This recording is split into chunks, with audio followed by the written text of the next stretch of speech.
When one talks about Russian alcoholism, the image that almost automatically comes to mind is that of a man sitting in front of an apartment block with a bottle, a man unconscious on a park bench, a man who did not come home for dinner because he stopped by the shop and it ended the way it always does.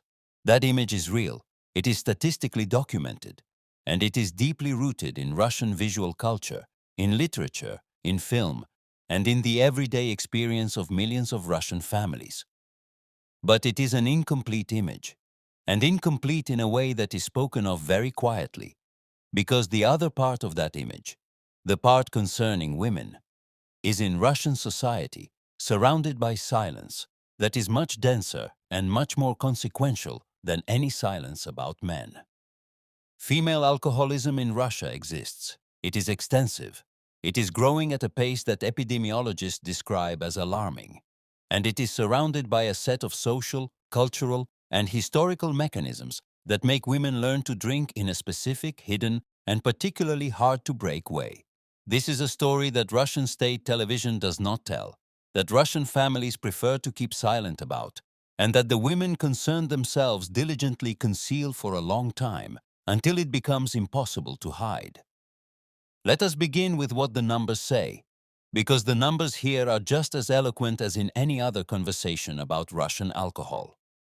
According to various estimates, because full data are hard to gather precisely because of the aforementioned concealment of the problem, from 3 to 5 million women in Russia are alcohol dependent or drink in a way that is harmful to health. That number has been steadily rising over the last 3 decades, while alcohol consumption among men has slightly declined. The ratio of women to men among habitual alcoholics, which in Soviet-era Russia was estimated at 1 to 5 or even 1 to 7, has moved closer to 1 to 3, and in some age groups and some regions, to 1 to 2. This is a dramatic change, a change that points to something fundamentally new in Russian social reality, to some kind of turning point or series of turning points that affected women in a way earlier generations did not experience with the same intensity. To understand what happened, one must go back to the beginning, to the moment when a Russian woman first confronts alcohol as a tool for coping with reality. But it is not only alcohol-prone households that produce drinking women. Just as important, and perhaps even more important, is the specifically Russian social culture in which refusing a drink is a gesture requiring explanation, and in which a woman drinking together with men is seen as their equal and as a serious participant in social life.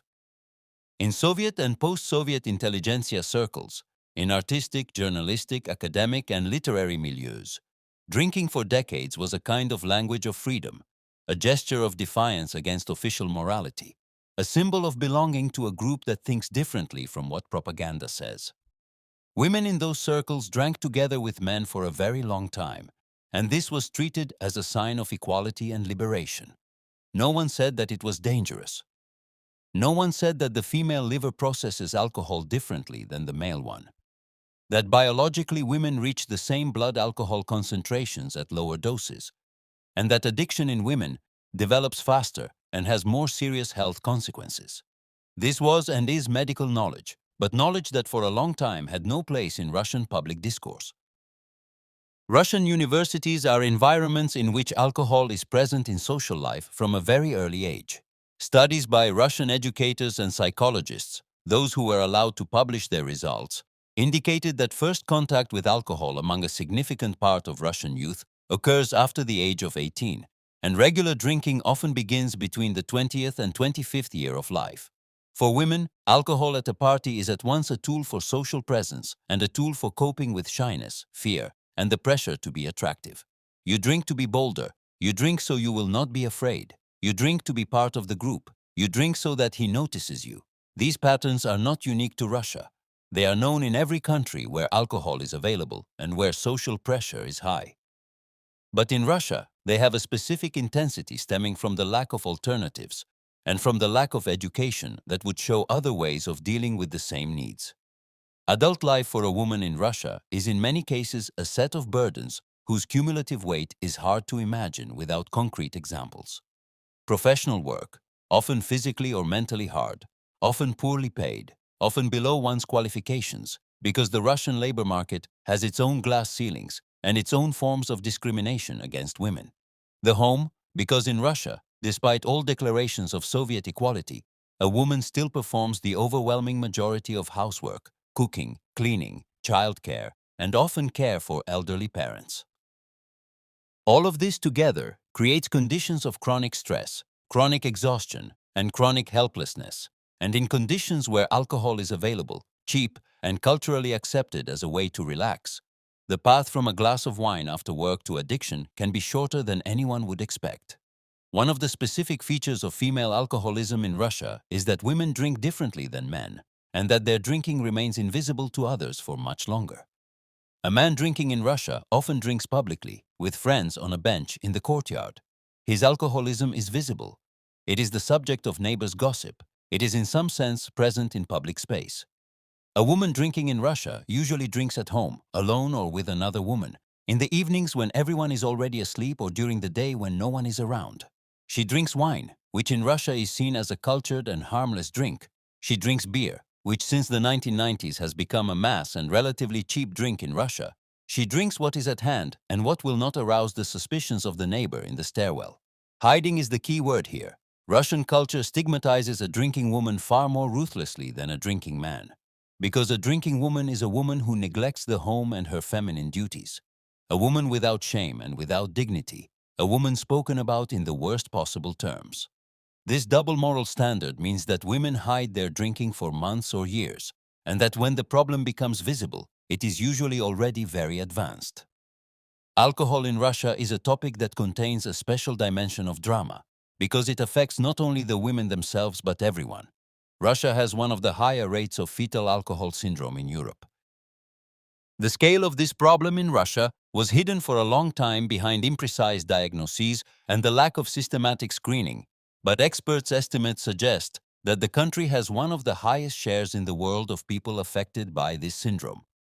Drinking in Russia is a phenomenon that results from several overlapping factors, from addiction that knows no pause, from a lack of knowledge or the minimization of risk, from the lack of systemic prenatal care in many regions, and from a culture that for a long time regarded a glass of wine as something permissible or even recommended as a calming agent. Women who seek help in Russia for an alcohol problem encounter a system that is particularly unfriendly to them. Doctors in state clinics often treat a drinking woman with contempt or moral outrage, instead of with a medical approach that treats addiction as an illness requiring treatment. Official registration as alcohol dependent carries legal and social consequences. One can lose parental rights. One can lose one's job in many professions. One can lose the ability to perform certain legal acts. Those consequences make women avoid the official support system even more strongly and hide the problem even deeper, falling into a vicious circle in which help is theoretically available but practically inaccessible because of fear of what will happen after admitting the problem. Support groups in the style of Western Alcoholics Anonymous exist in Russia, but they are few, unevenly distributed, and not deeply rooted culturally. Because Russian tradition does not include talking to strangers about one's weaknesses as a therapeutic method. The workplace is another place where women learn or reinforce the habit of drinking, and it is a place rarely discussed in the context of addiction. Russian business meetings, company banquets, parties for holidays and anniversaries, informal lunches and dinners. All of this is soaked in alcohol in a way that would be unthinkable today in many Western corporations. A woman who regularly drinks with colleagues in such conditions is not for a long time seen as someone with a problem. She is seen as a good coworker, as one of the group, as someone to trust. The line between social drinking in the workplace and addictive drinking is in these conditions blurred and shifts gradually, imperceptibly, until suddenly it turns out that the drink after work is a daily necessity rather than a weekly pleasure. Cultural changes of recent decades have brought a new dimension of female drinking in Russia, a dimension that is in its own way a symbol of specifically post-Soviet reality. Russian women from the generation born in the 1970s and 1980s grew up during the transition, at a time when old patterns of life had fallen apart and new ones had not yet formed, when everything seemed possible and at the same time nothing was certain. Alcohol in this context was part of the new freedom, not communist restraint, but post-Soviet expansion, consumption, doing what one wants because at last one can. You drank wine because you could, because it was available, because it was fashionable, because Western magazines showed elegant women with a glass in hand as a symbol of liberation and success. That message entered Russian popular culture through television, through advertisements, through series, and through glossy magazines that flooded the Russian market in the 1990s and 2000s. And it was a message fundamentally at odds with Russian reality. Because the liberated woman in a Western magazine drank one glass with dinner, while the Russian woman who wanted to imitate that image often drank a bottle before bed for reasons that had nothing to do with liberation.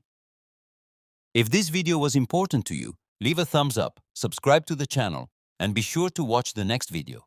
Even more truth about Russian reality is waiting there.